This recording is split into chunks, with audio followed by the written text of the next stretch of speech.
Assalamualaikum warahmatullahi wabarakatuh. Alhamdulillahirabbil alamin wa bihi nasta'in ala umuri dunya waddin. Wassalatu wassalamu ala asrofil anbiya'i wal mursalin sayyidina wa maulana Muhammadin wa ala alihi wa sahbihi ajma'in amma ba'du. Rabbi shrah li sadri wa yassir li amri wahlul 'uqdatam min lisani yafqahu qawli.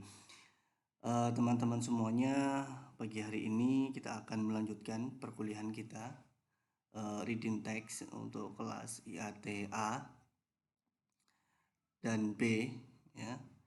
Pada kesempatan kita kali ini materi kita adalah menentukan topik dan ide pokok dalam sebuah paragraf. Sebagaimana yang kita ketahui, minggu kemarin kita sudah mencoba untuk mempraktekkan ya menentukan topik dan ide pokok sebelum nanti kita masuk ke materi ya. Kita review yang kemarin. Minggu kemarin kita sudah coba untuk mempraktekkan mencari topik dan ide pokok dalam beberapa paragraf di dalam buku The Interpreting of the Quran karyanya Abdullah Said. Pada kesempatan kali ini kita akan coba untuk mengkoreksi ya kira-kira apa yang sudah kita lakukan di minggu kemarin, apakah sudah sesuai dan apakah sudah relatif lebih efektif. Kan kita perkuliahan kita adalah reading text effectively kan gitu, membaca. Semua orang bisa membaca tapi tidak semua orang bisa membaca dengan efektif gitu. Nah, pada kesempatan kita kali ini kita mencoba untuk membaca teks secara efektif ya. Sebagaimana yang sudah saya sampaikan di minggu kemarin, kita coba untuk membaca beberapa paragraf, kalau tidak salah sampai 7 paragraf di introductionnya Interpreting of the Quran Abdullah Said. Di sana teman-teman sudah beberapa yang sudah yang sudah melakukan, ada yang sudah membaca paragrafnya dan sudah melakukan tugasnya, yaitu menentukan paragraf. Tapi di sini ada beberapa teori yang mungkin untuk bisa membantu teman-teman. Nanti yang penting kalau reading text itu adalah teman-teman praktek ya. Jadi nanti materi yang saya sampaikan ini coba nanti dipraktekkan lagi untuk membaca paragraf-paragraf yang lain. Oke, menentukan topik dan ide pokok dalam paragraf. Yang pertama adalah teman-teman harus ketahui bahwa paragraf itu paling tidak paragraf yang betul, paragraf yang baik itu adalah mengandung satu kalimat utama dan kalimat pendukung. Ini penting, harus teman-teman pahami ya. Jadi paragraf yang baik itu pasti ada kalimat utamanya dan kalimat pendukung. Contohnya yang tidak ada kalimat utamanya misalkan seperti ini. Ada paragraf misalkan di rumah setiap pagi saya bangun jam 5. Kemudian saya menggosok gigi. Setelah itu saya mandi. Saat jam 7 pagi saya makan pagi. Nah, ini paragraf ini kalau kita tulis menjadi sebuah paragraf, ini kan bukan paragraf yang baik. Karena tidak ada kalimat utamanya. Ini semuanya itu memiliki keutamaan masing-masing kan. Di rumah saya setiap pagi bangun jam 5. Setelah itu menggosok gigi. Nah, itu kan tidak ada kalimat utamanya di sana. Ya. Nah, kalimat paragraf yang baik itu semuanya itu kalimat pendukung. Jadi kalau kita mau cari topiknya nggak ketemu di situ. Dia ingin apa gitu kan, nggak ketemu karena semuanya itu tidak ada kalimat utamanya, semuanya kalimat pendukung. Berbeda dengan misalkan paragraf misalkan seperti ini contohnya, saya ritual atau rutinitas setiap pagi yang setiap pagi saya lakukan, misalkan rutinitas setiap pagi selalu menjalankan rutinitas. Rutinitasnya adalah misalkan bangun jam 5, makan pagi dan lain sebagainya. Kalimat topiknya di situ itu karena ada kalimat utamanya, maka di situ akan terlihat topiknya jelas. Karena ada kalimat utamanya apa? Yaitu rutinitas pagi hari. Ya, misalkan seperti itu. Karena memang itu kalimat utamanya. Ya, membedakan dengan paragraf yang pertama itu tadi, itu tidak ada kalimat utamanya. Itu dulu yang perlu teman-teman pahami. Jadi paragraf itu harus ada kalimat utamanya maupun kalimat dan kalimat pendukung. Dan itu perbedaan dua contoh tadi. Nah, sedangkan nah itu ya. Terus yang kedua adalah kalau kalian paragraf itu sudah jelas, baik, ya, itu merupakan paragraf yang baik, maka tinggal mudah saja kalian mencari mana topiknya, mana ide pokok di dalam paragraf tersebut. Itu mudah kalau paragrafnya baik dan benar. Terus kemudian topik dalam sebuah teks merupakan kata umum dari topik-topik spesifik dalam paragraf. Nah, topik itu kan ada dua. Yang pertama topik of the passage, ya, topik secara umum dalam suatu artikel, misalkan satu jurnal, satu artikel, itu topiknya apa secara umum, itu topic of the passage, ya.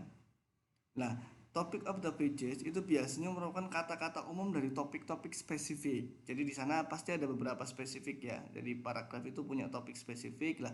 Kalau topic of the passage itu adalah kata-kata umum. Misalkan kalau di dalam buku Interpreting the Quran, ya, kalau kemarin kita sudah baca, di sana ada menyebutkan tentang tekstualis, terus kemudian semi tekstualis, kemudian kontekstualis, terus kemudian ada beberapa pendekatan dalam interpretasi Al-Qur'an.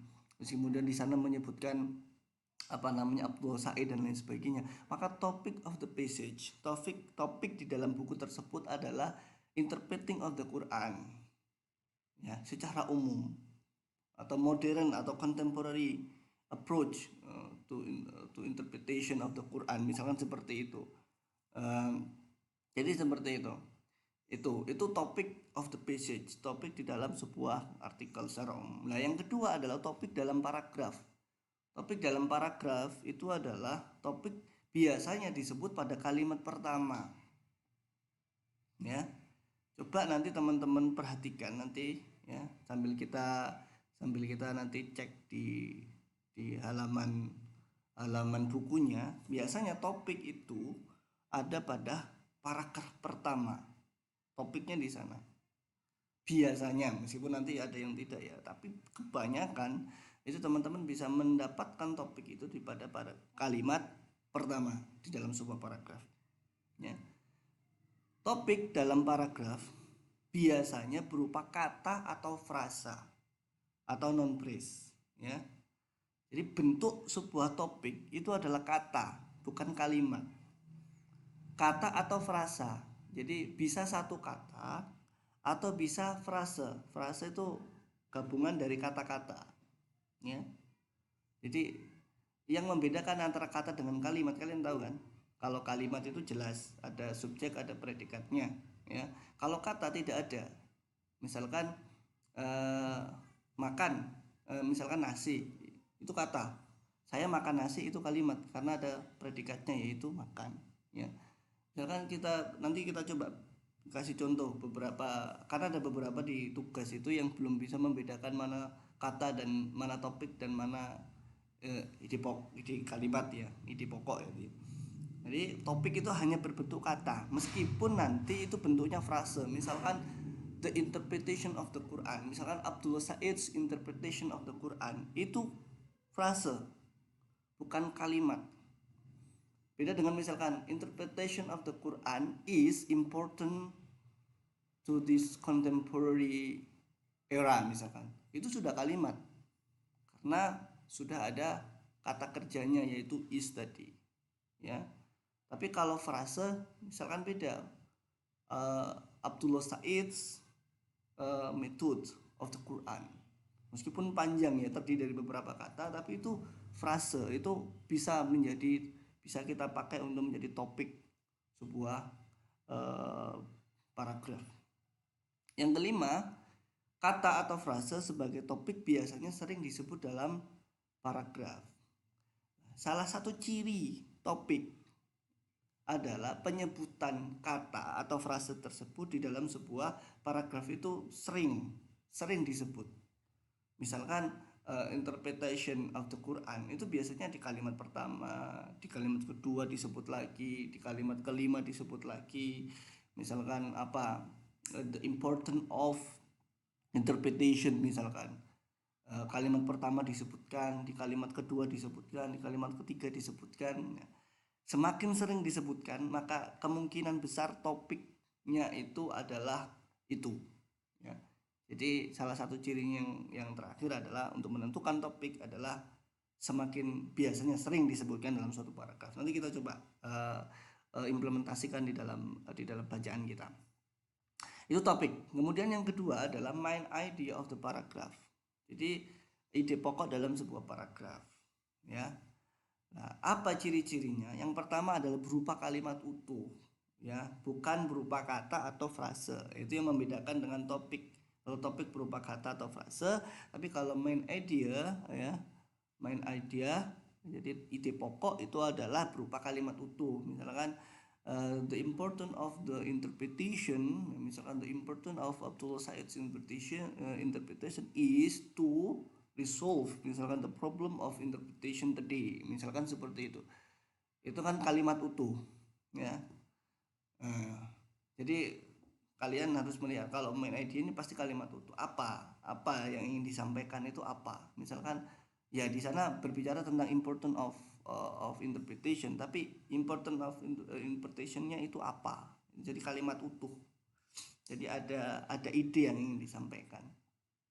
Sering disebutkan pada kalimat pertama dalam paragraf. Biasanya, ya, tidak semuanya, biasanya ide pokok itu ada di kalimat pertama di dalam sebuah paragraf. Itu nanti coba diperhatikan saja. Atau di poin yang ketiga bisa juga disebutkan pada kalimat terakhir, last sentence, setelah ilative conjunction. Ya, ilative conjunction itu biasanya untuk so, therefore, hence, thus, ya, even though, misalkan seperti itu, ya. Jadi untuk penyimpulan, nah biasanya setelah kalimat-kalimat ini, setelah ilative conjunction ini, itu merupakan bagian dari main idea. Nanti coba kita perhatikan. Oke, itu ya, itu teorinya seperti itu. Jadi kalau kita ingin menentukan sebuah topik atau main idea, kita coba tinggal perhatikan itu saja, ya. Tentukan itu di awal. Coba kalau kita mau mencari topik, maka kita tanyakan kira-kira ini mau bahas apa, berbicara tentang apa. Kalau main idea itu apa yang kira-kira ingin disampaikan oleh penulis di dalam passage ini. Nah, itu pertanyaan itu penting untuk kalian, untuk agar apa ya, kalau kita membaca itu kan kita harus connect dulu kira-kira sebelum kita memahami, oh ini tuh bahas ini loh. Nanti baru kemudian kalau kita sudah paham mau kemana, baru kemudian detail-detailnya kita perhatikan agar lebih paham lagi. Dan itu teorinya. Coba kalau kita perhatikan dalam praktek membaca kita. Kemarin kita ada sekitar 7 paragraf kalau tidak salah, ya. Ada 7 paragraf kalau tidak salah. Nanti kita coba perhatikan, teman-teman coba perhatikan. Kita mulai dari kalau tidak salah, ya, ini kemarin sudah, ya, ini mulai halaman 4, introduction, ya. The methodological innovation introduced by thinkers such as Fazlur Rahman to resolve the problem of interpretation of ethical legal text are pertinent to this debate. Dan itu kira-kira topiknya apa? Kalau kita melihat dari kalimat pertama biasanya, maka kita akan melihat ada namanya the methodological innovation. Jadi inovasi metodologi, ya. Tapi kalau kita hanya menyebutkan the methodological innovation, itu terlalu umum. Metodologi inovasi apa? Padahal di sini akan menyebutkan beberapa tokoh, ya. Di sini menyebutkan tadi sering disebut, ya. Di sini ada Fazlur Rahman, ya, they. Di sini kemudian ada Rahman lagi. Di sini disebutkan ada kalimat Rahman lagi. Berarti apa? Kalau kita perhatikan, ini ingin menjelaskan tentang, misalkan kita sebut saja Fazlur Rahman's methodology to the problem of interpretation. Itu saja topiknya. Fazlur Rahman methodology to the problem of interpretation. Itu panjang tapi masih berbentuk frase, ya. Karena di sini kalau hanya methodological innovation, inovasi metodologi apa, terlalu umum sekali. Padahal di sini menyebutkan beberapa nama, misalkan Rahman, dan di sini menjelaskan, kalau kita baca, ya, metodologi inovasi ini yang yang diperkenalkan oleh Fazlur Rahman untuk meresolve, untuk memperbaiki problem interpretasi terhadap ayat-ayat hukum are pertinent to this debate. Itu berhubungan, related atau bisa related to this debate. Nah, maka kalau kita memprediksikan topiknya itu bahwa Fazlur Rahman metodologi untuk problem of interpretation. Jadi tidak harus ada di sini, kita bisa mengolah sendiri kata-katanya atau diparafrase, istilahnya seperti itu.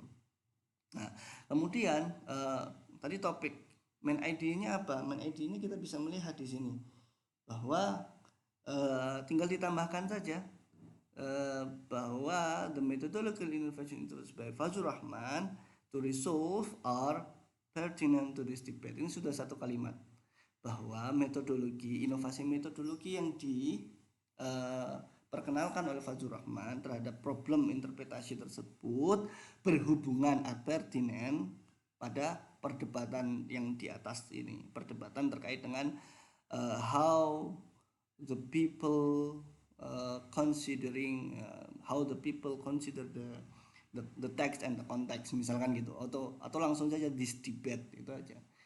Jadi yang ingin disampaikan di paragraf ini adalah ada metodologi untuk menyelaraskan problem interpretasi yang itu relate dengan perdebatan yang di atas yang disampaikan oleh Fazlur Rahman, kan itu yang ingin disampaikan oleh penulis ini. They represent an important step in relating the Quranic text to the contemporary concern and need of Muslim society. Mereka merepresentasikan langkah yang penting untuk menyambungkan atau menghubungkan teks-teks Quran dengan keadaan-keadaan kontemporer dan kebutuhan masyarakat Muslim. Rahman relies heavily on understanding the socio-historical context of the relation. Fazlur Rahman, makanya di sini kan sering disebut ya. Makanya saya menyebutkan di topiknya ini harus disebutkan Fazlur Rahman ini.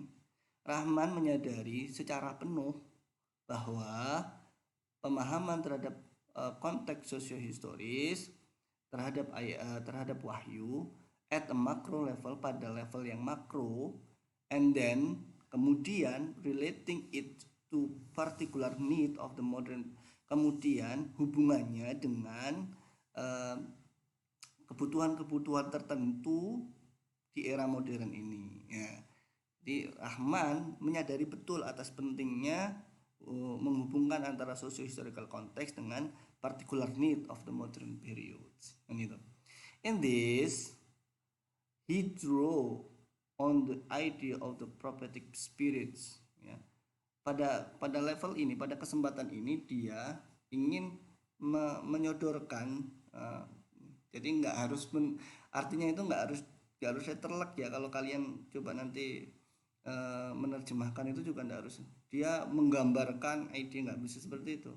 Dia menyodorkan ide tentang prophetic spirit kenabian, or in the other word, atau dalam bahasa yang lain, seeks to imagine ya, berusaha, tidak harus mencari ya. Kalau secara arti literal kan mencari, tapi tidak harus diartikan mencari. Berusaha untuk mengimajinasikan how the prophet, bagaimana Nabi might act were he living in this time. Jadi mengimajinasikan bagaimana Nabi itu bertingkah laku dalam era itu, dalam era saat ini selalu. Jadi Fazlur Rahman ini kemudian membayangkan bahwa kira-kira Nabi Muhammad itu kalau misalkan hidup di era sekarang itu bagaimana, imajinasinya seperti itu. In doing so, pada waktu yang sama, Rahman does not adopt an analogical model. Fazlur Rahman kan berbicara Fazlur Rahman terus ya, maka ini harus disebut sebagai topik. Rahman does not adopt an analogical model. Rahman tidak mengadopsi analogical model analogis ya.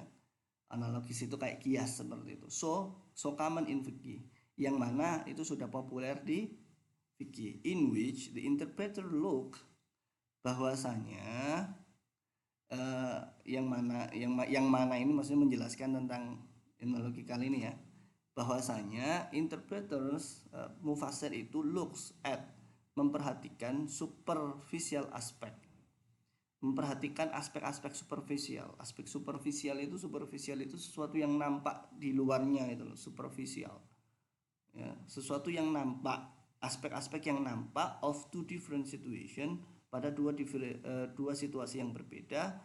One being the president, yang satu menjadi presiden. Presiden itu sesuatu yang lampau yang bisa dijadikan contoh.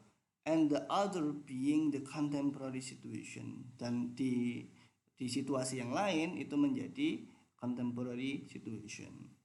Then kemudian based on any similarities, berdasarkan kesamaan-kesamaan between the two situation, di antara dua situasi tersebut, the interpreter para mufassir itu attempt, berusaha to project the ruling, untuk project itu kalau sering ya kita baca di buku itu memproyeksikan ya, untuk menerapkan istilahnya itu. The interpreter berusaha untuk menerapkan atau memproyeksikan the ruling, aturan-aturan or value atau nilai-nilai associated yang diasosiasikan, yang disandarkan with the precedent, terhadap presiden yang on the modern one. Jadi menerapkan apa yang nilai-nilai yang diasosiasikan kepada presiden kepada situasi modern tadi.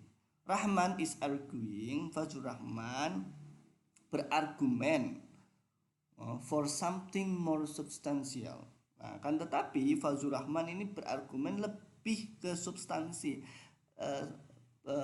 berargumen tentang sesuatu yang lebih substansial.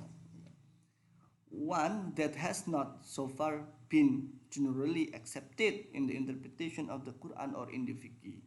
Yang mana sesuatu yang substansial tersebut so far secara yang sampai saat ini been generally accepted, yang has not been ya. Jadi so farnya itu so far has not been, yang sampai saat ini tidak bisa diterima in the interpretation of the Quran, yang tidak bisa diterima pada penafsiran Al-Quran dan fikih. Jadi jelas ya, pada paragraf ini menjelaskan tentang metodologi innovation yang diintroduce oleh Fazlur Rahman ya, yang mana itu sangat berkaitan dengan perdebatan di atas. Nah, itu topik dan main idenya. Itu penting kalau kita sudah tahu itu, oh ini ngomongin tentang Fazlur Rahman toh. Oh, biasa. Berarti kalau Fazlur Rahman ini seperti ini kan itu. Nah, kemudian paragraf setelahnya, in line with the ideas advocated by Rahman and other conceptualists, I argue that the interpretation of the ethical legal content of the Quran needs to take social change into account in order to sustain the close relationship between the Quran dan the Muslim today. Nah, ini agak panjang ini. Kalau melihat ini bahwa I di sini kan I itu kan penulis ya. I argue itu berarti kan penulis, Abdullah Said. Berarti kalau kita melihat topiknya ini apa? Kalau kita lihat topiknya bahwa Abdullah Said's argumentation on the interpretation of the Quran. Ya. Jadi paragraf ini menjelaskan topiknya adalah Abdullah Said's argumentation on the interpretation of ethical legal content of the Quran. Nah, itu topiknya, panjang nggak apa-apa ya, tapi spesifik menjelaskan tentang argumentasi Abdullah Said terkait dengan penafsiran Al-Quran. Nah, kemudian itu topiknya, main idenya apa? Main idenya adalah Abdullah Said argumentation on interpretation of the Quran, yang mana itu are in line with the ideas advocated by Rahman in other contextualists. Nah, ini yang membedakan antara topik dengan main idenya. Kalau topik tadi satu kata, kalau main idea Kemudian argumentasinya itu mau apa? Lah, argumentasinya itu inline, similar, ya, saling berhubungan dengan ide yang digagas oleh Rahman dan other kontekstualis. Nah, itu kalau membedakan antara topik dan my idea, dan ini ditemukan di pertama. Dia Abdullah Said berargumen bahwa interpretation of ethical content of the Quran, bahwa penafsiran terkait dengan ethical ayat-ayat hukum, konten ayat, need to take social,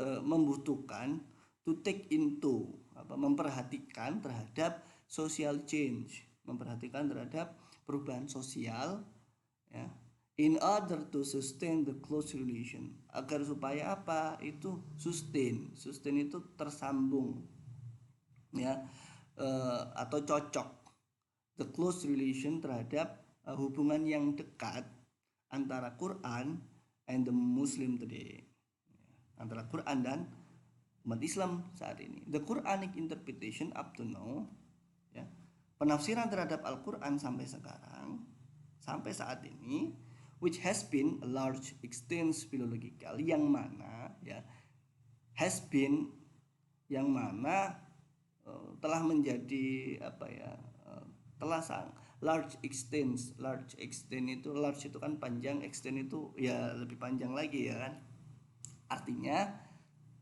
bahwa interpretasi terhadap Al-Quran saat ini yang mana didominasi, kan bisa kita artikan seperti yang didominasi oleh filologikal, aspek-aspek filologi, needs, ya, membutuhkan give way to more social, membutuhkan pendekatan yang lebih sosiologis, aksiologis, antropologis.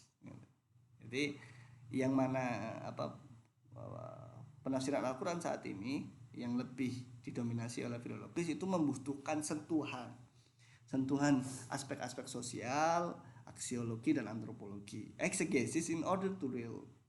Nah, penafsiran in order itu agar supaya relate, tersambung to the contemporary need of Muslim today, tersambung atau menyambung terhadap kepada kebutuhan-kebutuhan kontemporari umat Islam saat ini. However, meskipun demikian, a search for acceptable method, ya, pencarian terhadap acceptable method terhadap metode yang bisa diterima in the modern periode modern should not neglect the classical Islamic exegetical tradition entirely. Tidak harus meninggalkan the classical Islamic exegetical tradition entirely, meninggalkan tradisi penafsiran secara keseluruhan, tradisi penafsiran klasik Islam secara keseluruhan. Jadi meskipun kita menggunakan metode modern, tapi kita tidak harus meninggalkan tradisi metodologi klasikal secara keseluruhan. On the contrary, sebaliknya, ya, we should benefit from the tradition. Kita harus mengambil manfaat dari tradisi tersebut and be guided by it where possible, dan diarahkan oleh tradisi tadi where possible, semaksimal mungkin, without necessarily being bound by all its detail, tanpa harus dikungkung atau dikerangkeng. Di bond itu diarahkan, ya, tanpa harus diarahkan oleh its detail-detailnya. Maksudnya adalah meskipun ada metode modern, tapi kita juga tidak boleh meninggalkan tradisi klasik penafsiran, ya. Sebaliknya, kita harus mengambil manfaat dari tradisi tersebut dan diarahkan dan di-guide-nya oleh itu, tapi tanpa terkungkung oleh detail-detailnya. Jadi kita mengambil manfaat dari tradisi. Contemporary scholars, ya, para pemikir kontemporer, must be informed, harus mendapatkan informasi about the way in which the text has been interpreted throughout history. contemporary scholar itu harus mendapatkan informasi yang penting terkait bagaimana teks itu diinterpretasi throughout history sepanjang waktu. That understanding, pemahaman tersebut can be helpful, bisa membantu in our formulation, ya, sangat membantu dalam formulasi of new interpretation, formulasi terhadap penafsiran baru in the light of new circumstance and challenge. Ya, penafsiran baru terkait dengan keadaan-keadaan baru dan tantangan-tantangan baru. Itu ya, itu tadi 2 paragraf saya kasihkan contoh. Saya kasihkan contoh lagi yang sekiranya itu topiknya ada di depan, ya, dan main ID-nya juga di depan. Saya kasih contoh coba di main ID-nya ada di belakang. Misalkan seperti ini. Nah ini bisa kita praktekkan di sini. There are, of course, Muslims who strongly believe that all of the Quranic instructions shall be taken literally and put into practice, and who therefore find it difficult to acknowledge the historical nature of the Quranic revelation. Ya. Tadi Abdul Said menjelaskan tentang pentingnya pendekatan kontekstual tadi. Ya, meskipun demikian, there are of course Muslims who strongly believe that all of the Quranic instructions shall be taken literally. Ya. Bahwa meskipun demikian ada saja umat-umat Islam yang sangat-sangat percaya terhadap Quran yang diartikan secara literal. Maka di sini kita bisa perhatikan bahwa topik dari isu ini, topik dari paragraf ini adalah the issue, ya, of the Muslim who strongly believe the literal method. Itu aja bisa kita pakai. Bahwa yang ingin disampaikan oleh Said pada paragraf ini adalah bahwa ada loh umat Islam yang sangat percaya dengan literal method. Ya. Nah, itu topiknya tadi. Main idenya apa yang ingin, ya ada, tapi apa yang ingin disampaikan? Nah, di sini kita bisa lihat ada even though, meskipun demikian, kan gitu. Meskipun demikian, this superficially attractive and simplistic option is highly problematic. Meskipun demikian, atraktif, superficial tadi, ya, dan simplistic option tadi, pilihan-pilihan simplistik tadi itu sangat-sangat problematik. Ya, kalau kita baca ini kan problematik sekali ya. Mereka they accept the view that because of the Quran is the word of God, whatever is contained cannot fail to be relevant to needs of all society. Ya, ini kan pandangan umat Muslim yang strongly believe terkait dengan literal method tadi. Meskipun demikian, nah, kan ada meskipun demikian, ini penekanannya di sini. There are larger number of Muslims who argue for it. Meskipun demikian, meskipun itu problematik, pandangan-pandangan tersebut problematik, banyak di kalangan umat Islam yang berargumen seperti itu. Artinya banyak. Nah, ini yang ingin disampaikan. Main ID-nya di sini. Meskipun pandangan tentang literally itu problematik menurut Abdullah Said, tapi banyak juga yang berpandangan seperti itu. Nah, ini main ID-nya ada di akhir. Ya.